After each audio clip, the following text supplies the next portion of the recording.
So here we've got a Triton. Now this is the top of the line GLXR model, which comes all the bells and whistles. Insulation in them is not great. So the customers complained about noise and heat in the transmission tunnel.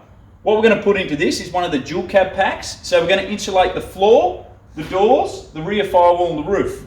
So we'll start and we'll pull this car apart and you'll be able to see what's in there or what's not in there, and then what we put in to make it a quiet touring vehicle.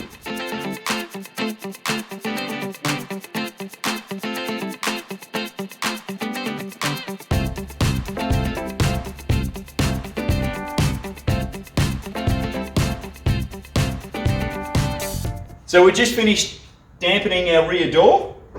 You can open the door, close it, it sounds solid. The difference in them, the front door hasn't been done, we're about to do this one, but you tap on it. So the manufacturer doesn't put much into them, and you notice that when you close the doors on these things, you can hear the door skin move, which is typically found with a lower entry level vehicle. When you're paying under $20,000 for a small hatch, that sort of thing, you'll really notice it then. Where it's an issue in this sort of vehicle is when you're touring, you're doing long kilometres down rutted dirt roads, and all the suspension's jousting, that vibration comes up through the panels and it adds to noise. So by putting it in on these door skins, and particularly in the open areas of it, is where you're going to achieve your results. So you can see we've taken our door trim off, and surprisingly, this being the up spec and probably the last of this body shape, the manufacturer's gone to the extent of putting a closed cell foam on here, which is good. Now we peel back this waterproof membrane, which is the plastic. Now you want to try and avoid damaging this. Its purpose is to seal up any water that gets through here and stop it getting into the trim. More of a problem with your older vehicles that had masonite door cards. You can see we've put our dampening sheets in here directly on the exterior skin. Now this vehicle had nothing. Some vehicles will have a minimum amount of these placed around to take out any drumming, just to get that vehicle over the line that the customer won't notice it. Now this is first and foremost treatment in controlling sound. You will see a lot of the car audio fraternity will replace what we've got as the waterproof membrane with the dampening sheets. Now the purpose, or what they're trying to achieve there, is the fact that they've got a speaker, they're going to amplify this and they're going to push sound waves around in there, so they don't want any of this secondary skin to vibrate.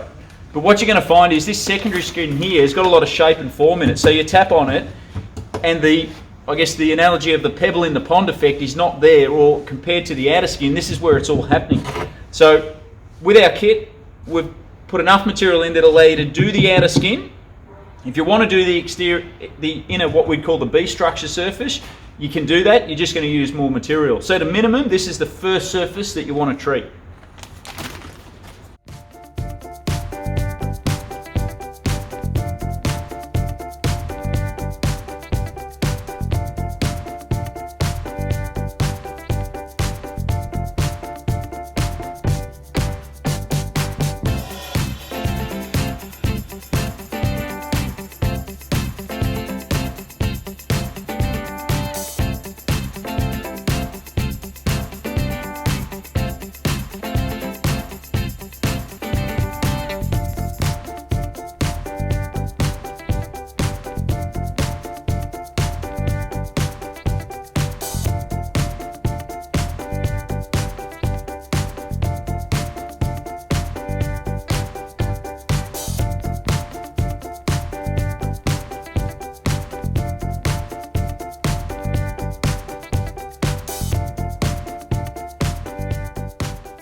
So here we've got our factory bitumen. Now the problem you have with this factory bitumen is you can see these cracks here.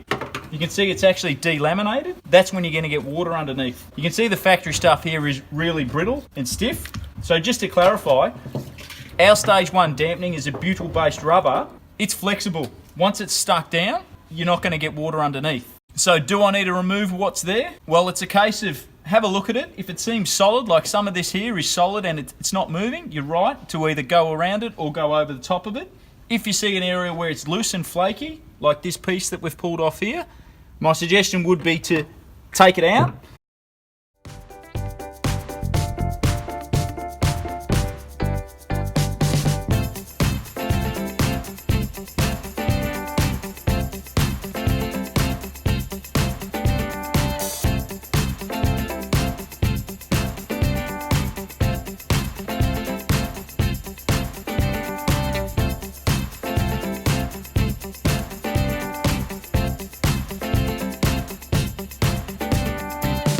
So in our transmission tunnel here, you can see this was the only factory insulation. This small bit around the shifter, which is that there, and this small bit around the handbrake. So we're going to cover up as much and as tight as we can around this to create a sealed barrier. The other thing here, you can see the factory bitumen-based deadener underneath what we've put on. Now we get asked, do I leave that there or do I take it up? Here's an example of it here. Now this bit wasn't stuck down, so if you do find some of it that looks a bit flaky, like it's not attached to the steel, you're going to want to pick that off, because if it's not attached to the steel, it's like having a shock absorber that's loosely bolted on your car. The efficiency of it is not going to be there. Now something I also noticed with this is how, I guess, the weight of it or the mass of it, it feels very light. We noticed in some areas the manufacturer had doubled it up to try and increase it. What we've decided to do, because of the weight of it being light, is we've just covered and gone over the whole lot.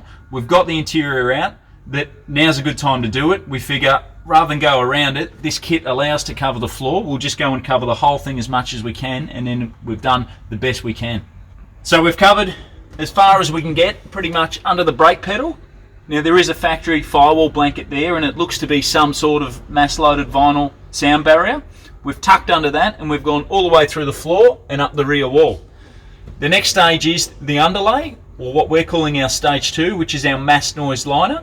So we're going to drop that in. It's going to form an underlay. It's got a closed cell foam underneath, which goes face side down, and then the top layer is a mass loaded vinyl, which is effectively a sound blanket. And we're going to carry that all the way through back to the rear firewall. So we'll get that in, we'll get it fitted. So we've got our rear firewall here.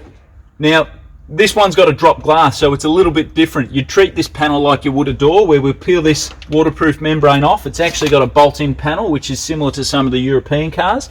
Unbolt that, and that gets us to the exterior skin.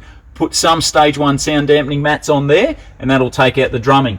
You can see on these outer edges, we've already gone ahead and put all our stage 1 down through on these areas where it can have panel resonance or noise come up through the rear wheel arches. What you need to be conscious of with this back panel is tolerance of fitting. So we've had a look at it, and it's very close. It actually, the plastic datums up and touches out on this panel here. So we can't put our acoustic liner over there, but in all these cavities here, we're going to line this with our stage 2 acoustic liner, just as a foam filter to help stop any noise, particularly in this rear wheelhouse area. So we've got our carpet out of the car now. We'll just have a look what's on the underside of it. And you can see here around the transmission tunnel, there's nothing.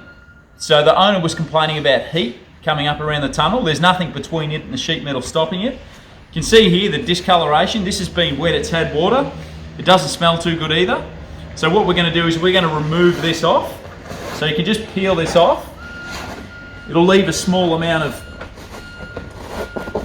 fluff on it that you can see here. Now, the reason we're going to take this off is for packaging. That we're going to add our mass noise liner into it, and the thickness of that is going to replace the thickness of this. So if you left this on, it's going to stack up. Then you may have issues with fitting your trim panels, your center console, all that sort of thing. And the other thing is, if we do get water in it, whether you're dragging it in on your feet, on your boots, or you do go deep enough to get water ingress into the car, we don't want this stuff here to soak up the water. So our mass noise liner has got a closed cell foam. It's not going to soak up the water. Water's not going to be an issue. And we're just going to place it in there, cut it around all the seat mounts. It's going to be something that's removable. So we've got our mass noise liner laid in, and we've started underneath the brake pedal and ran it all the way up to the rear of the firewall. Now you can see we've got a couple of overlap joints here. So what we actually did was we relieved the foam on the back face and we overlapped it. Now you can use a gaffer style or a race tape if you're having any troubles, and just tape those joints together. That'll stick all that down. So now we're ready to put our carpet in. So we've got our mass loaded vinyl in here, and we've gone underneath the accelerator and brake pedal and covered all the way back. Something you need to be mindful of, which we did find with the console in this specific car, is that it datums out and it comes really close around this area. So we've had to put a cut in it.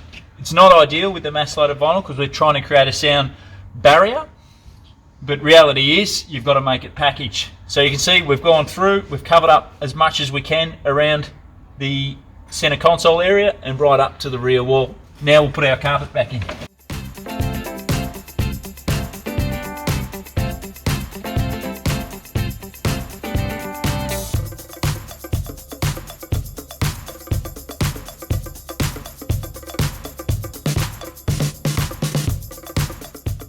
So in our dual cab pack, it comes with 4 boxes of the stage 1 sound dampener, which gives you 7.2 square metres.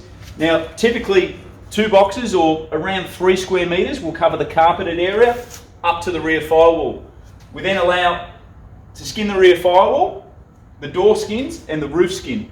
So that volume of material generically will cover most dual cab vehicles. The second layer that we have on top of that is our mass noise liner, which is a replacement to your carpet underlay. Now that comprises of a waterproof foam, and then it's got a mass loaded vinyl, which is a sound barrier. So typically these vehicles have a cotton jute style material, which doesn't suit the owners if they're going to do touring or off-roading and there's risk of water. Water can get into that cotton jute, it'll just soak it in there, hold it in there, it'll rot, it'll go mouldy. So typically we pull that off the carpet and we put the mass noise liner in. On the rear firewall, which you'll see, is we've got an acoustic liner foam that'll cover over that stage 1. And then on the roof, we've got another 6mm thick close-cell foam called our insulator, which is designed to package under the factory headliner and everything still fit back in.